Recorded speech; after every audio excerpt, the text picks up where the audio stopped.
ዋላችሁ? እንደምን ሰነበታችሁ? መልካም ሰንበት። እግዚአብሔር አምላካችንን እጅግ አድርገን እናመሰግናለን።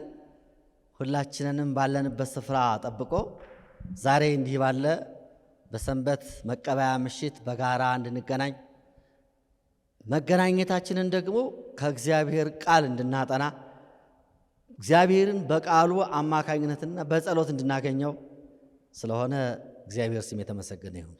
ስለመጣችሁ በጣም ደስ ብሎናል። እኔም ደግሞ በጣም በሰላም ስለመጣሁ በጣም ደስ ብሎኛል እና ዛሬ ይሄንን የማገልገል እድል ስሰጥ በዚህ በአድቬንስ ወጣቶች የጥናት ቡድን አማካኝነት በጣም ትልቅ ደስታ ነው የተሰማኝ። ይህ የተሰጠን ርዕስ ከወቅቱ ጋር የሚሄድ ወሳኝ የሆነ ርዕስ ነው። እውነትን ግዛት አትሽጣት። ካለንበት ወቅት ጋር ተያያዥ የሆነ ወቅታዊ ደግሞ አስፈላጊ የሆነ ርዕስ ነው። አገራችን ኢትዮጵያን በአሁኑ ሰዓት ብንቃኛት ለዚህ የበቃ ማስረጃ ትሆናለች። በአገራችን ላይ አሁን እውነት እንደሌለ፣ እንደጠፋ፣ እንደተጣለ፣ እንደተናቀ፣ እንደተረገጠ፣ እንደተረሳ የሚናገሩ ብዙ ማስረጃዎች አሉ።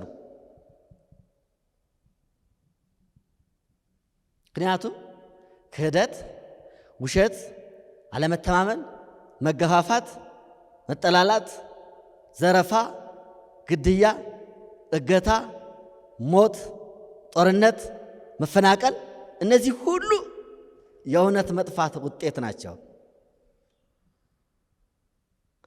ስለዚህ ይህ ርዕስ ምን ይነግረናል? ከመቼውም ይልቅ ሌሊትና ቀን ያለማቋረጥ ተግተን ልንሻው የሚገባን ነገር ቢኖር እውነት ነው። ስለዚህ ምን ይላል? ይህን ቃል የተናገረው ጠቢብ በመጽሐፍ ቅዱሳችንን ካንተም በኋላ ካንተም በፊት ካንተም በኋላ አይነሳም የተባለለት ሰው ነው። ሰለሞን ነው አይደል እንዴ? ታላቁ ጠቢብ ሰው ነው እና ምን አለ? እውነትን ግዛት አትሽጣት። አንዳንድ አባባል አለ። ጦርነት ሲጀመር የመጀመሪያው ቁስለኛ ጦርነት ሲጀመር እኮ ነው በዓለም ላይ በምድር ላይ የመጀመሪያው ቁስለኛ እውነት ናት ይባላል። ሰዎች ካልተካካዱ አይጣሉም አይደል እንዴ? የመጀመሪያው ቁስለኛ እውነት ነች። ያን ይባላል። ከዚህ ርዕስ ብዙ እንማራለን። ታዲያ በመጀመሪያ እውነትን ግዛት አትሽጣት ማለት ምን ማለት ነው? ይስተዋለናል። እንዴት ነው የምንገዛት? እውነትን ግዛት ማለት ምን ማለት ነው? መንፈሳዊ የሆነው የመግዛትና የመሸጥ ሂደት እኛ ዕለት ከዕለት ከምንኖረው ከምናደርገው ግብይት ጋራ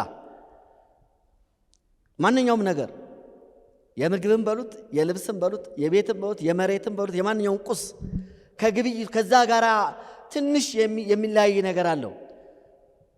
የመጽሐፍ ቅዱስ የመሸጥና የመግዛት መንፈሳዊ ነገርን የመሸጥና የመግዛት ጽንሰ ሐሳብ ምን ይመስላል?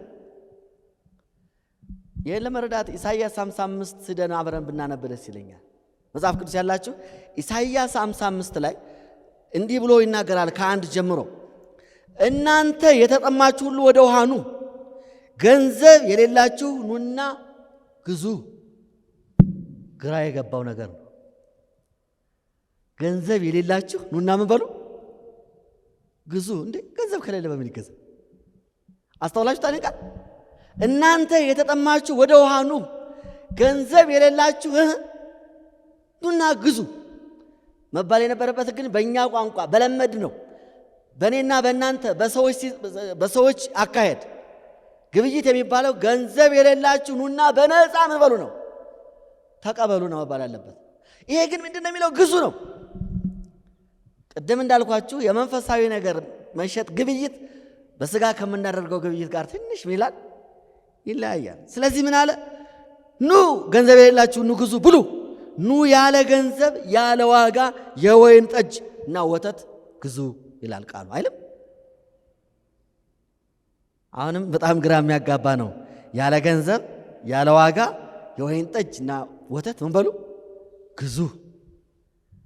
የሚመነዘር ነገር፣ የሚቀየር ነገር፣ ቁስ ነገር፣ ጥሬ ንብረት ዶላር የለም፣ ብር የለም፣ አልጠየቀም። ሽልንግም አልጠየቀም፣ ናፍቃም አልጠየቀም፣ ፍራንክም አልጠየቀም።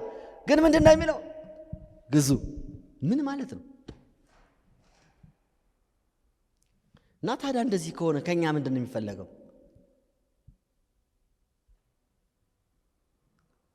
መንፈሳዊ ነገር ለማግኘት፣ ጽድቅን ለማግኘት፣ ደህንነትን ለማግኘት፣ ለመቀበል ግዙ እየተባለ በጣም እየተነገረ ያለው ኢሳይያስ የእግዚአብሔር ነቢይ እየጮኸ ያለው ምኑን ነው ታዲያ? ይህን ቃል ለመረዳት ማቴዎስ 5 ቁጥር 3 ለማንበብ ይኖርብናል። ማቴዎስ 5 ቁጥር 3 እንዲህ ይላል፣ በመንፈስ ድሆች የሆኑ ብፁዓን ናቸው፣ መንግሥተ ሰማያት የእነርሱ ናትና።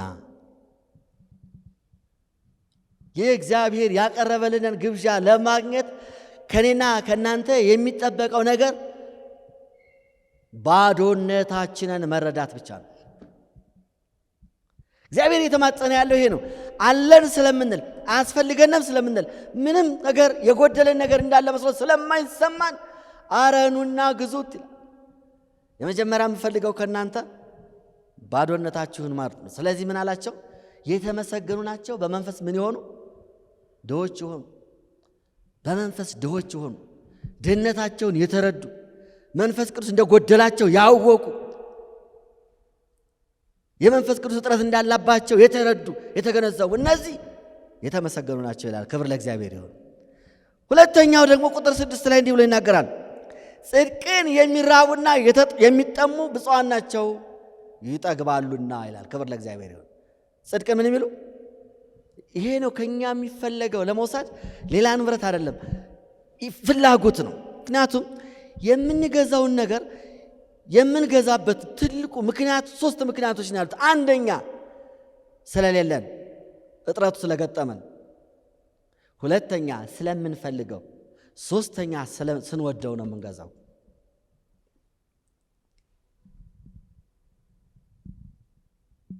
ገርማችሁ እነዚህ 3 ነገሮች አስፈላጊ ናቸው። ስለዚህ የመጀመሪያ እንድንረዳ የፈለገው የሌለን መሆናችንን፣ ባዶ መሆናችንን፣ የሚያስፈልገን ነገር እንዳለ መረዳታችንን ነው የሚፈልገውና በእነዚህ ምክንያት ነው የምንፈልገው። ግዛ ማለት ዋጋ ክፈልበት፣ ያንተ የራስህ አድርገው ማለት ነው። መግዛት ማለት የማን ማድረግ ነው?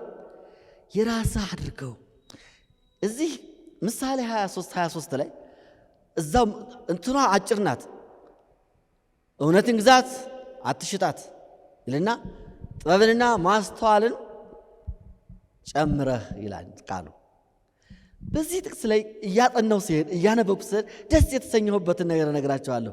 እውነትን ግዛት ነው እንጂ ውረሳት አላለም።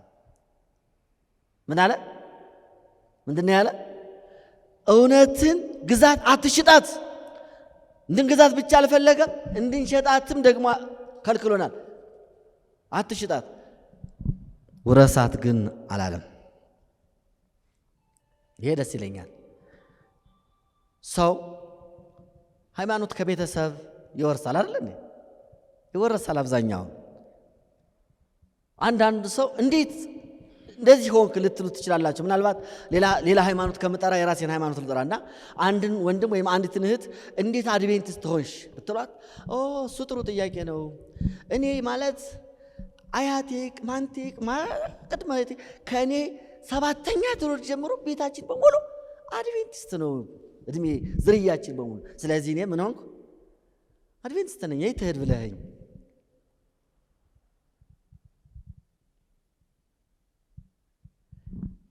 ወረሰው እንጂ የሱ አድርጎ ምን አላደረገውም? አልተቀበለውም። የእግዚአብሔር ቃል ግን ሲናገር ምንድን ነው? እውነትን ምን በላት ግዛት፣ ውረሳት አላለም። ለዚህ በጣም ደስ የሚለኝ ነገር አለ። የእኛ እንድናደርገው ነው የሚፈለገው። የራሳችን የገዛነው ነገር፣ ዋጋ የከፈልንበት ነገር እውነት የማህበርም ሊሆን አይችልም፣ የቡድንም ሊሆን አይችልም፣ የቤተሰብም ሊሆን አይችልም። ምክንያቱም ማህበሩ ሲፈርስ እውነት አይፈርስም አይደል እንዴ? ቡድኑ ሲበተን እውነት አይበተን። እውነት የእያንዳንዱ ሰው የግሉ ነው የሚሆነው። መዳን የማንም የሆነው ለእያንዳንዱ ሰው ንብረት የራሱ ነው ንብረት ሊሆን የሚችለው። ለዚህ እኮ ነው እኛ ፓስተሮች ስናጠምቅ ምንድን ነው የምንለው? ታስታውሳለህ? ወንድሜ ገሌ ሆይ እንላለን። ምናልባት አለማየሁን ባጠምቅ እላለሁ። ወንድሜ አለማየሁ ጌታ ኢየሱስ ክርስቶስን የግል አዳኝ አድርገህ ስለተቀበልከው አይደል? ምን ነው የምን አዳኝ? የግል የቡድን አይደለም፣ የማህበር አይደለም፣ የቤተሰብ አይደለም፣ የዝርያ አይደለም። የግል አዳኝ አድርገህ ስለተቀበልከው አጠምቃለሁ በአብ በወልድ በመንፈስ ቅዱስ አንድ አምላክ ስም አሜን ብለን እናጠምቃለን። ክብር ለእግዚአብሔር ይሁን። እና እዚህ ቃል ላይ ደስ ያለኝ ነው። ግዛት ለራስህ ለአንተ ለብቻ ያንተ አድርጋት። ባለቤት ሁን። ለምትጠየቀው መልስ ራስህ ስጥ። ወደ ሌላ ምንም አይነት ዘመቻ አትላክ። ያንተ አድርጋት። ይሄ ደስ የሚለኝ ሐሳብ ነው። አንድ ጥሩ ምሳሌ አለ መጽሐፍ ቅዱስ ላይ እውነትን የራሳችን ለማድረጋችን በደንብ አድርጎ የሚናገር ልቤን የሚናገረው ቃል አለ። ዮሐንስ ወንጌል ምዕራፍ መጽሐፍ ቅዱስ ያላችሁ በዮሐንስ ወንጌል ላይ አንዲት እህት አለች እውነትን የራሷ እንደሆነ አድርጋ የምትቀበሉ።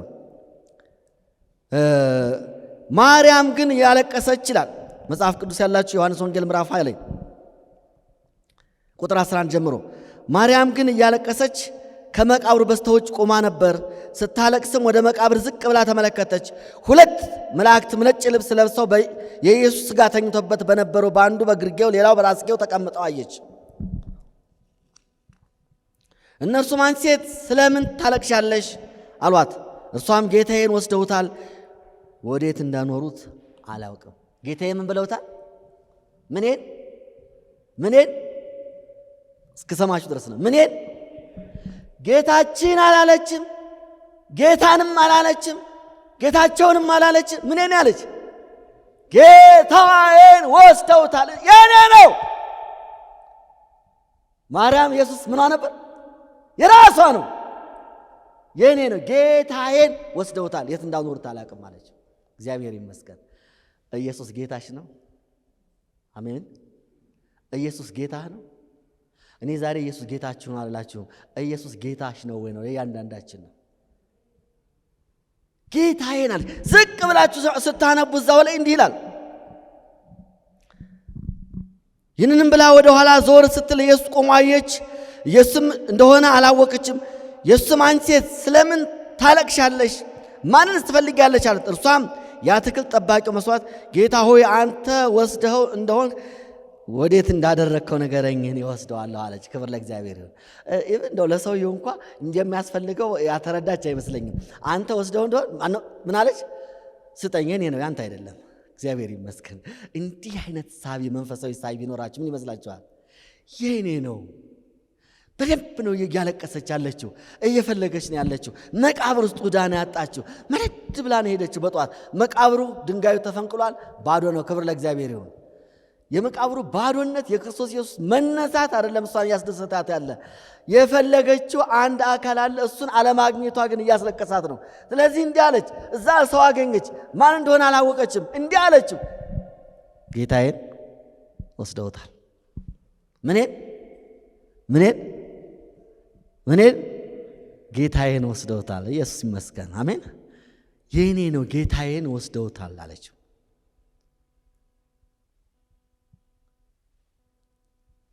ወስደውታል፣ የት እንዳኖሩት አላውቅም አለች። የሚገርም ታሪክ ነው። ይህን ታሪክ ዝም ብላችሁ ዳችሁ ስትመለከቱት በጣም የሚገርም ታሪክ ነው።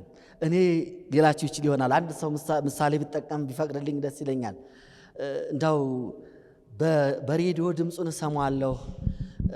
ስሙ ፓስተር ደስታ ይባላል። እንዴት ድምፁ እንደሚያምረኝ፣ እንዴት ትምህርቱ እንደሚጣፍጠኝ፣ እንዴት እንደሚማርከኝ፣ እንዴት ደስ እንደሚያሰኘኝ ልነግራችሁ አልችልም። ይህንን ሰውዬ ባየው እመኛለሁ። መቼ ላየው እችላለሁ? የሁል ጊዜ ምኞቴ ነው፣ የሁል ጊዜ ጸሎቴ ነው። ደስታ ማለት ምን አይነት ሰው እንደሆነ አይቸው ብሞት እያለች ለደስታ አንዲት ሴት ብታወራው ምን ይመስልሃል? ግን እኮ ራስህን ነው የምትነግርህ። ምን አልሽ አለት? ምኑን ነው የምትወጂው? ድምፁ ደስ ሲል። ምኑን ነው ትምህርቱ ሲጣፍጥ፣ አስተምሮ፣ እውነቱ፣ አነጋገሩ ልቤን ማርኮታል። ለጌታ ያቀረበኝ እሱ ነው። ደስታ የሚባለውን ፓስተር ባየው እግዚአብሔር ከፈቀደ ሳልሞት ደስታን ያሳየኝ እያለች ስለ ደስታ ብትናገር ምን ይላል? ለአንተ ብትነገር ምን ይመስላል? ምን ይሰማሃል? እኔ እንዲህ አሰብኩ። ኢየሱስ ክርስቶስ ምን ያክል ረክቶባት ይሆን በማርያም? ስለማን ነው የምታትትለት? ጌታዬ ወስደውታል፣ አንተ ወስደው እንደው ስጠኝ ትለዋለች። በፍጹም ሌላ ሰው እንዲወስድብኝ አልፈልግም አለች። ክብር ለእግዚአብሔር ይሁን። ለዚህ ነው መጽሐፍ ቅዱስ ምሳሌ 23 ላይ እውነትን ግዛት ምን አትበላት፣ አትሽጣት፣ ምንም ነገር ካንተ እንዲነጥቅ አትፍቀድ፣ ማንም እንዲወስድብህ አትፍቀድ፣ እውነትን ካንተ እንዲነጥቅህ ምንም ነገር አታስገባ፣ ክፍተት አትስጥ። ይቺ ሴት ምንም ክፍተት አልሰጠችም። ማንም ይሁን ማንም ሰውየውን አታውቀው፣ ማን ነው ከቶ ማን ይሆን እንዲህ ስለምን ይለኝ አልመጣላትም። ምክንያቱም የጌታዋ ናፍቆት ከፍ ያለ ነውና ወስደውታል። አንተ ወስደው እንደሆነ አለ አንተ ጌታዬን አንተ ምንን ጌታዬን ስጠኝ። እግዚአብሔር ይመስገን። ይሄ ነው የግል አድርጎ የመቀበል ምሳሌ። ይህች ሴት ናት፣ ለኔ ይህች ሴት ናት። እውነትን መግዛት ለሰው ልጆች በምርጫ የተሰጠ ነገር አይደለም ነው እንዴ? በፍጹም ሊሆን አይችልም። እውነትን መግዛት በምርጫ አለዛ ይሄን አድርግ የሚባል ነገር አይደለም። ብቸኛ ጉዳይ ነው። ከፈለክ አየር ልስጥህ የሚባል ነገር ነው። አየር በፍላጎት ነው። ምን ተነፍሰው አየር፣ ይሄ ኦክሲጅን በምርጫ ላይ የተቀመጠ ነገር ነው። ወገኖቼ ደህንነትን በምርጫ የተቀመጠ ነገር አይደለም። ለሰው ልጆች ሁሉም ኃጢአት አድርገዋል ነው፣ ሁሉም በድለዋልና ተብሎ የተጻፈ ነው። ለሰው ዘር እውነት በምርጫ የተቀመጠ ጉዳይ አይደለም። አስፈላጊና አይቀሬ ሁላችን የምንፈልገው ነገር ነው። ዛሬ በዚህ ጸሎት ቤት ሆናችሁ የምታዳምጡ፣ በየቤታችሁ ሆናችሁ ይህን መልእክት የምታዳምጡና የምትከታተሉ ሁሉ እውነትን እንድንገዛ ጋብዛቸዋለሁ። አሜን። እግዚአብሔር ይመስገን። ታዲያ ወደ ቀጣዩ ነገር ስንሄድ እውነትን ለመግዛት ሁለት ነገሮች ናቸው የምናያቸው ነገሮች። የመጀመሪያው እውነትን ለማግኘት ዋጋ እንከፍላለን። ሁለተኛው በእውነት ለመኖር ዋጋ መክፈል ይኖርብናል። ምን አልኩ? የመጀመሪያው እውነትን ለማግኘት ዋጋ ያስከፍለናል። ሁለተኛው በእውነት ለመመላለስም ለመኖርም ዋጋ መክፈል ያስፈልገናል። ምንድን ነው የምንከፍለው ዋጋ? በምንድን ነው የምንገባየው? እውነትን ለመግዛት ምን እናምጣ? አሁን ሁላችሁም ኪሳችን እንድዳብሱ እፈልጋለሁ። ዛሬ ምሽት ምሳሌ 23 ጠቢቡ እንደተናገረ የእግዚአብሔር መንፈስ እንዳለን እውነትን ግዛት አትሽጣት፣ እውነትን ግዢ ልንወጣ ነው። ደበስ አድርጉ ኪሳችሁን። ዳጎስ ያለ ነገር ያስፈልጋል። እውነትን እንገዛታለን። እውነት የሚያስከፍላቸው ዋጋዎች በደንብ አዳምጡኝ። መጠላት፣ መናቅ፣ መገፋት፣ ያላችሁን ነገር ሁሉ መቀማት፣ መኖሪያ ስፍራ መከልከል፣ መሳደድ፣ መራብ፣ መጠማት፣ መታረዝ፣ መታሰር፣ መገረፍ፣ መደብደብ፣ የመጨረሻውና ትልቁ ክፍያ መሞት፣ መስዋዕት መሆን። እውነትን ስንገዛ እነዚህን ሁሉ ዋጋ ይጠይቀናል። ሃሌሉያ አሜን። አሏችሁ ኪሳችሁ ላይ እኒህ ነገሮች? እንዴት ነው?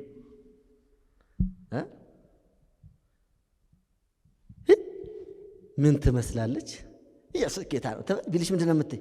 ቦክ ነው የሚልሽ አይደል? ብልጭ ነው የሚልሽ አይደል? እንዴት በጥፊ ብትይ ደስ ነው የሚልሽ አይደል? እነዚህን የሚችል ነገር አላችሁ? እደግማቸዋለሁ፣ እጅግ ብዙ ናቸው። የመጨረሻው ክፍያ ግን ማን ነው? ሞት ነው። የመጨረሻው ክፍያ ሞት ነው።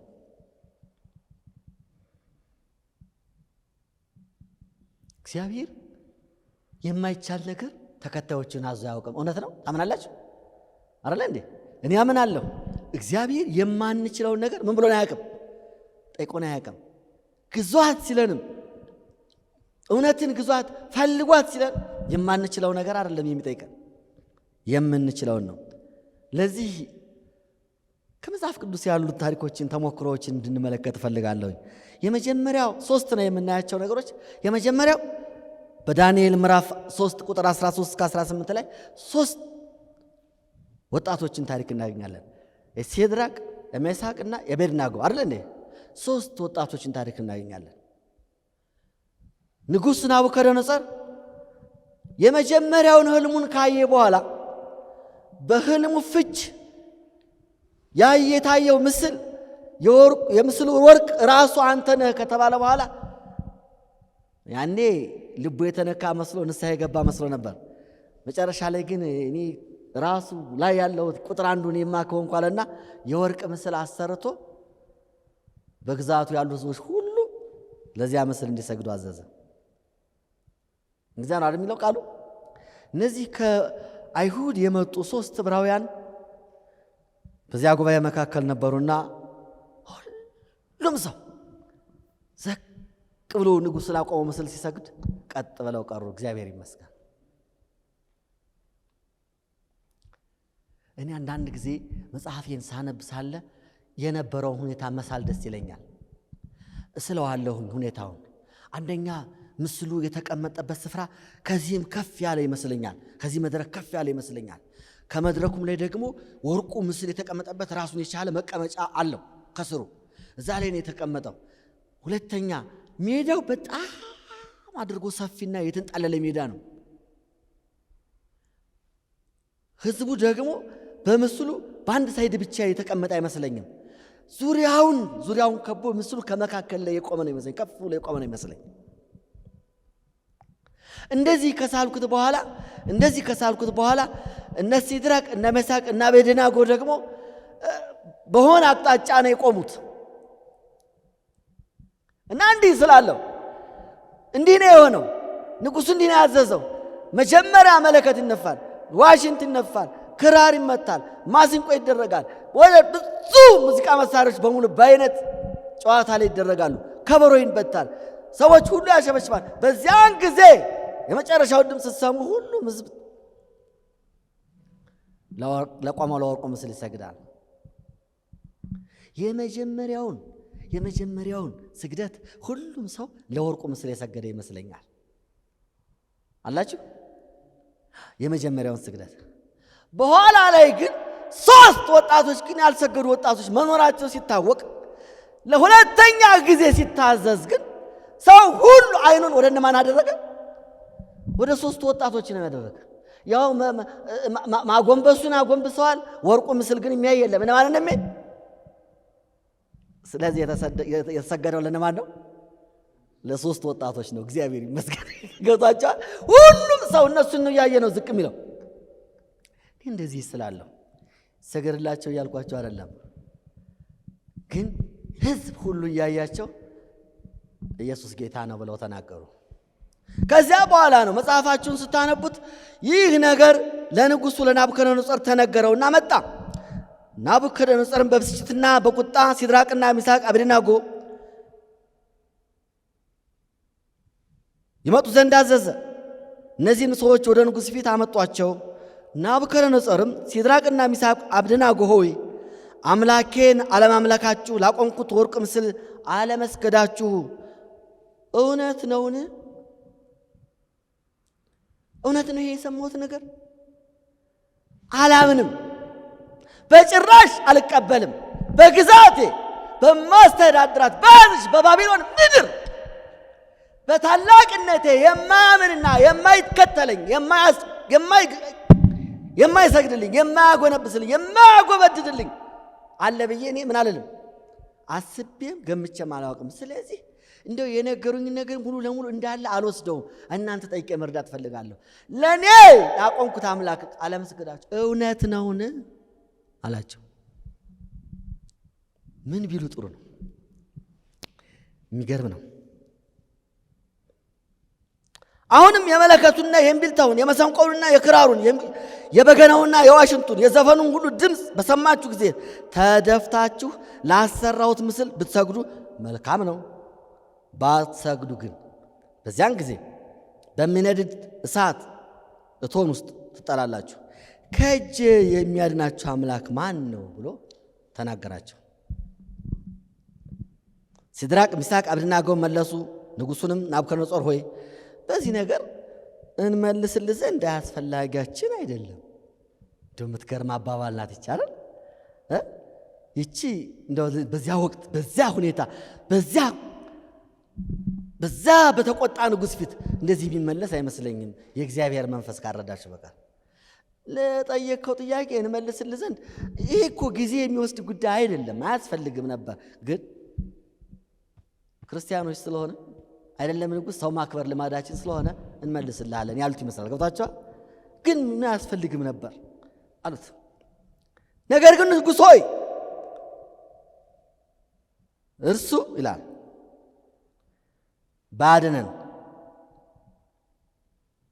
ይቅርታ ከላይ ነው የምንጀምረው። የምናመልከው አምላካችን ከሚነደው ከእቶኑ እሳት ያደነን ዘንድ ይችላል፣ ከእጅህም ያድነናል። ንጉሥ ሆይ ነገር ግን እርሱ ባያድነን አማልክትህን እንዳናመልክ ላቆምከው ለወርቁ ምስል እንዳንሰግድ እወቅ አሉት። እግዚአብሔር ይመስገን።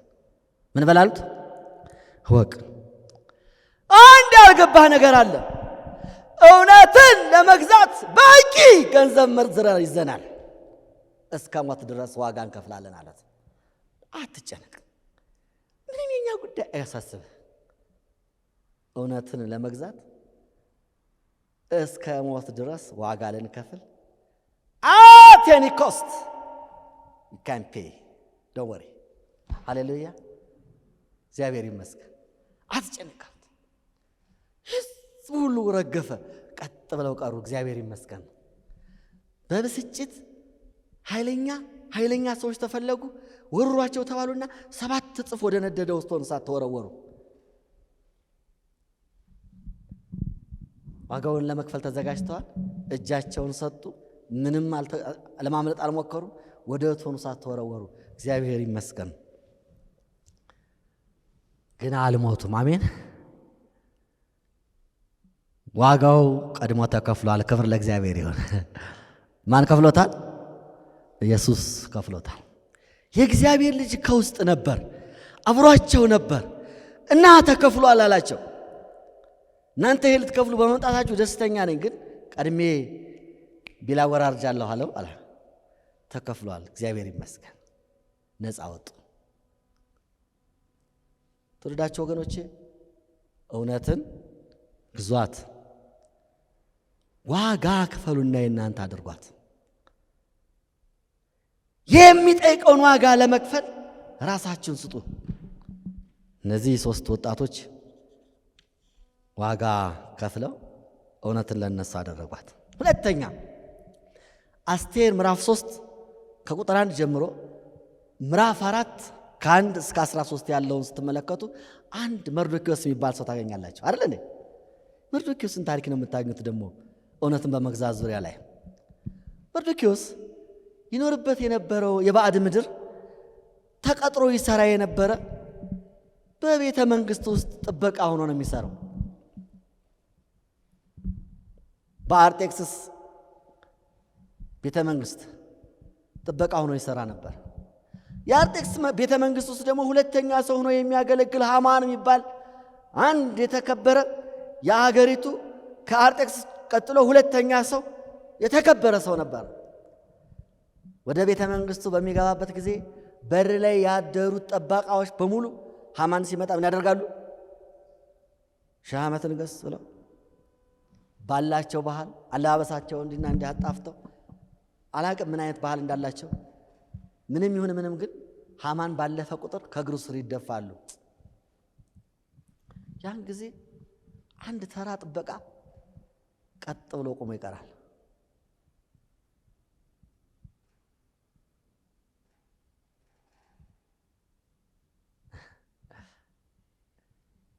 የዚህን ታላቅ ሰው ትኩረት ሳበው። እግዚአብሔር ይመስገን። ምኑን ሳበው? በቃ ትኩረቱን ሳበው። የአገሪቱን ሁለተኛ ሰው፣ የአገሪቱን ንጉሥ፣ የአገሪቱን ጠቅላይ ሚኒስተር እንበለው፣ የእሱን ትኩረት ሳበው። ለምን ይሄ ሰው እንደ ሌሎች አይጎነበስልኝም? ለምን አይሰግድልኝም? ከጓደኞቹ መካከል አንዱን የጠራው ይመስለኛል። ዳችሁ ተመለከቱት። ሲያናገረው አይ አላስተዋልከውም እንጂ እኮ ሁልጊዜ ምን አይልም በጭራሽ ሰግዶ አያውቅም አሉት። ተናደደ፣ ተበሳጨ። አንዳንድ ጊዜ መጽሐፍ ቅዱስ እንደሚናገረው ሁሉም ነገር ምን አላለም አልተጻፈም። እኔ ግን አስባለሁ ሃማን በዚያው ቀን ብቻ በዚያች ስሜቱ ብቻ ወደ እርምጃ አልሄደም። መርዶክዮስንም ጠርቶ ያናግረዋል ብዬ አምናለሁ። ለምን እንደማይሰግድለትም ይጠይቀዋል ብዬ አምናለሁ። መርዶክዮስ የማመስከር ዕድል አግኝቷል። እግዚአብሔር ይመስገን። መጨረሻ ላይ ግን ላደረገው ያለ መስገድ እምቢተኝነት ለፍጡር አልሰግድም፣ ለሰው አልሰግድም በጭራሽ ብሎ የተማርኩት ያወቅኩት እውነት ያጠናሁት የተቀበልኩት የገዛሁት እውነት አለኝ፣ ለእግዚአብሔር ለአምላክ ብቻ ስገድ የሚል አይደል? እንደዚህ ስላለኝ አላደርገውም አለው። የሚገርም ነው ወገኖቼ። ዋጋ ያስከፍላልና ክርስትና የሚል አንድ መዝሙር አለ አይደል? ዋጋ ያስከፍላል። ከቅድሞቹ 3 ወጣቶች ደግሞ የዚህ በርታ ያለ ነው። በጣም ይከብዳል፣ ይጨንቃል። ንጉሱ ከቢሮ ከገባ በኋላ ቢሮውን በብስጭት ከፍቶ ገብቶ ቁጭ ብሎ አሰበና እንዲህ ማድረግ አለብኝ አለ። መርዶክዮስን እዚህ ባጠፋው ሌላ የመርዶክዮስ ዝርያ አለ። ስለዚህ መጥፋት ያለበት ማን ነው አለ? መርዶክዮስና ዝርያው፣ የልጅ ልጁ፣ አክስት፣ አጎቱ፣ ማንኛውም የማይዘመደው በሃይማኖት አንድ የሆነው አይሁድ የተባሉት ሁሉ በሚገርም ሁኔታ መጽሐፍ ቅዱሳችሁን ስታነቡት ሳለ ከህንድ እስከ ኢትዮጵያ ያሉ በ127 ሀገሮች የሚኖሩ አይሁዶች ሕፃን፣ ሽማግሌ፣ ወጣት፣ አዋቂ፣ ሴት፣ ወንድ ሳይባል የአይሁድነት ደም ያለው በሙሉ ምን መሆን አለበት አለ? መጥፋት አለበት ብሎ ወሰነ። የመርዶክዮስ ደግሞ ዋጋው ከፍ አለ። አልበዛባችሁ? የእነዚህ 3 ወጣቶች ቅድም የተጠየቀው እውነትን ለመግዛት የተጠየቀው ዋጋ የእያንዳንዳቸውን ህይወት ነበር የተጠየቀው አይደል? ምን ነበር የተጠየቀው? የእያንዳንዳቸውን ህይወት ነበር የተጠየቀው። የመርዶክዮስ ግን በዛ። አላቅም፣ ምናልባት የመጽሐፍ ቅዱስ ማጣቀሻ ላይ ሄጄ ማየት ይኖርብኛል። የ127 አገር ውስጥ የሚኖሩ አይሁዶች ቁጥር ብዛት ከህፃን እስከ አዋቂ ምን ያክል እንደሆነ አላቅም። እኔ እንዲህ አስባለሁ፣ በሺዎች ይቆጠራሉ ብዬ ግን እገምታለሁ። የእነዚህን ሰዎች ሁሉ ህይወት ጠየቀ የመርዶክዮስ እውነትን ለመግዛት።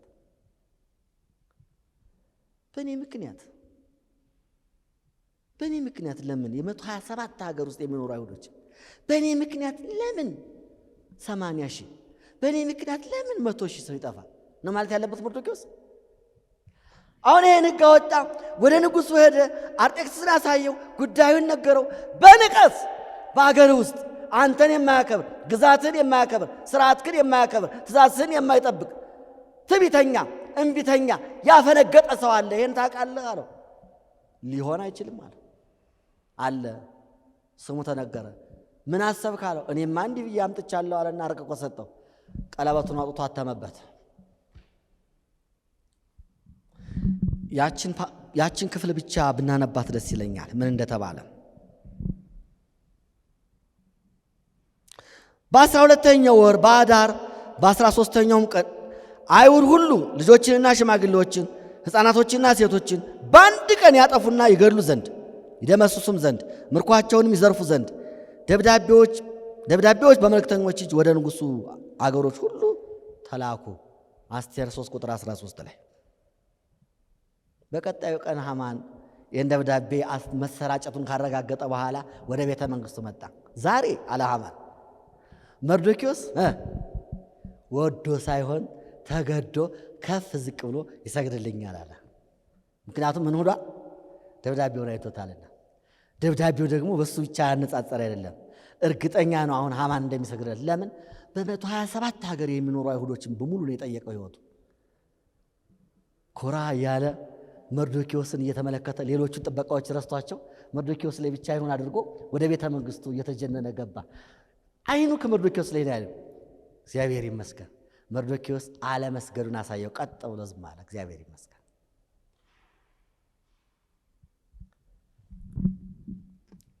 ይህ ሲሆን ሳለ ሌሎቹ ይጥፉ፣ ይደምሰሱ፣ ንብረታቸው ይወረስ ነው የተባለው። መርዶክዮስ ግን የሚሰቀልበት መስቀያ እንጨት ተዘጋጅቶለታል። ታሪኩን እናሳጥረው። አይሁዶችን ብቻ ሳይሆን የገዛሁት እውነት ዓለምን በሙሉ ቢጠይቀኝ ይውሰደው እንጂ አልሰጥም አለ መርዶክዮስ። ክብር ለእግዚአብሔር ይሁን። ሁሉም ይደምሰሱ።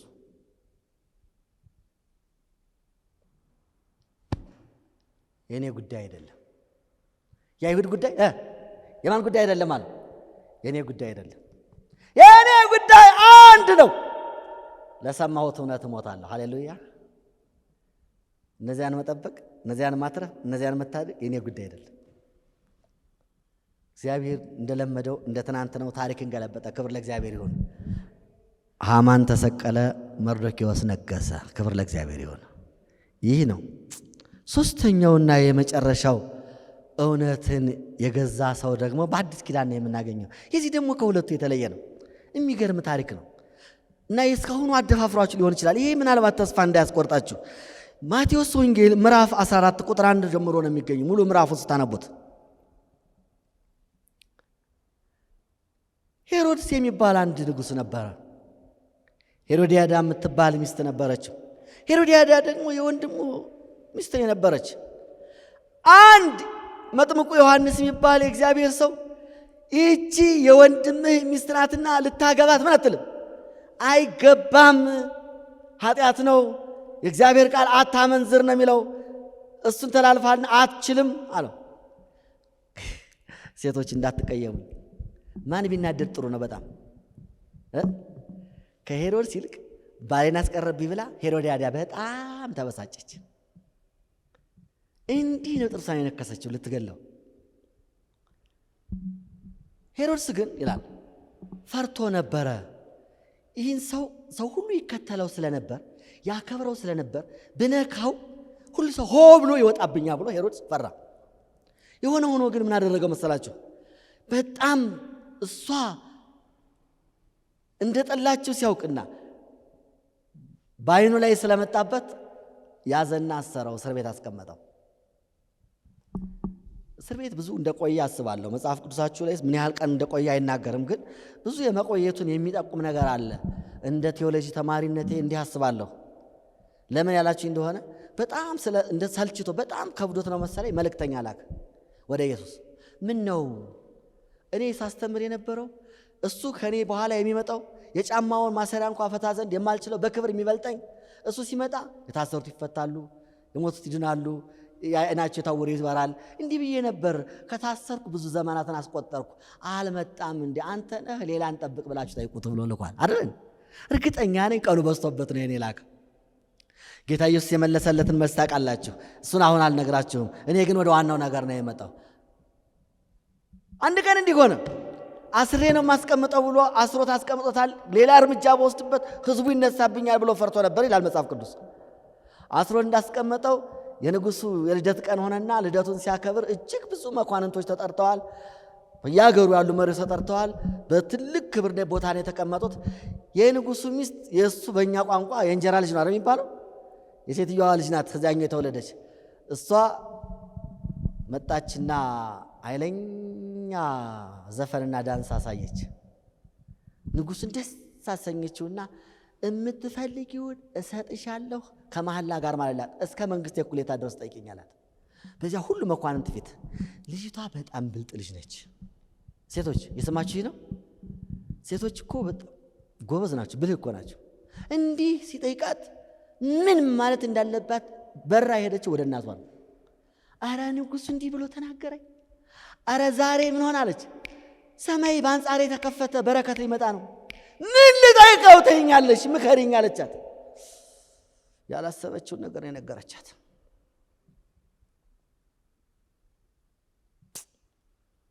እሷ ውርስ፣ እሷ ገንዘብ፣ እሷ ብር ሊለቀቅብኝ ነው ብላ አይኑ ጆሮ አልሰማ። እናትየዋ ግን ምን ብትላት ጥሩ ነው? የመጥምቁ ዮሐንስን ጭንቅላት ቆርጣ አምጣልኝ በይው አለቻት።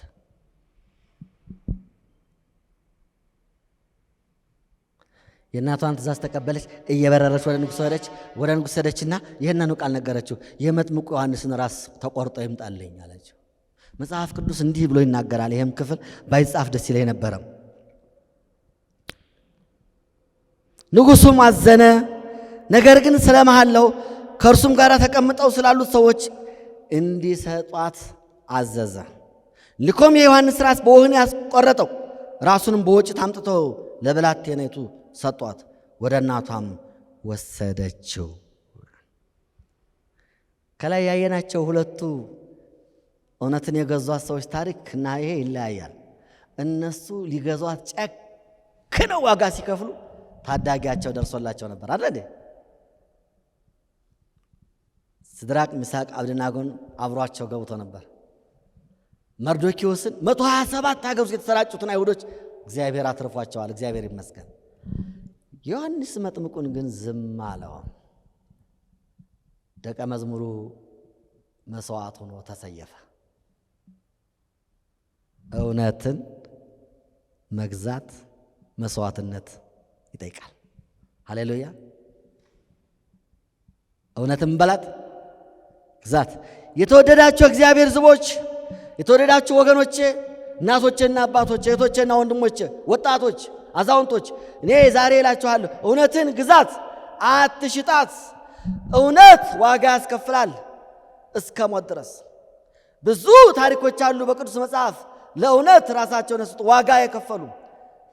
ተዘጋጅታችኋል? ዋጋ ትከፍላላችሁ?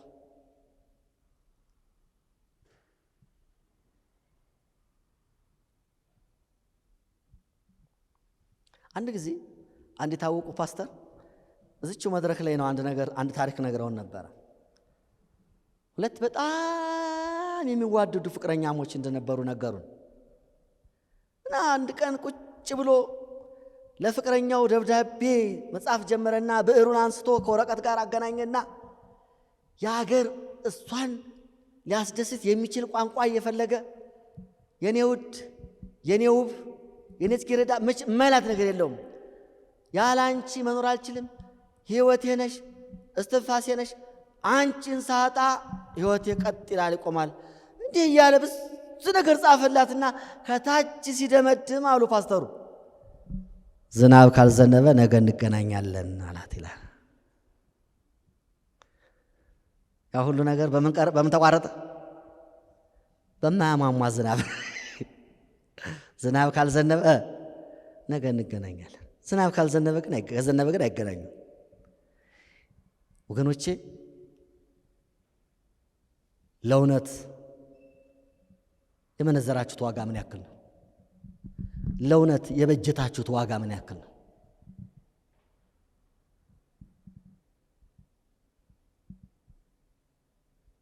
ደስ አይልም? የምናመልከው አምላክ ከዚህ ቶን እሳት በችሎታ ከሆነ አይጠረጠርም። እንነግርሃለን ይችላል ያድነን። ባይፈቅድ ግን እንሞታለን። ሃሌሉያ! ሌላም አስታውሳችኋለሁ በሐዋርያት ሥራ ላይ አንድ ነቢይ ነኝ የሚል ሰው ተነሳና የጳውሎስን ቀበቶ ወሰደና የዚህ ቀበቶ ባለቤት በኢየሩሳሌም ምን ይላል ብሎ ነገራቸው።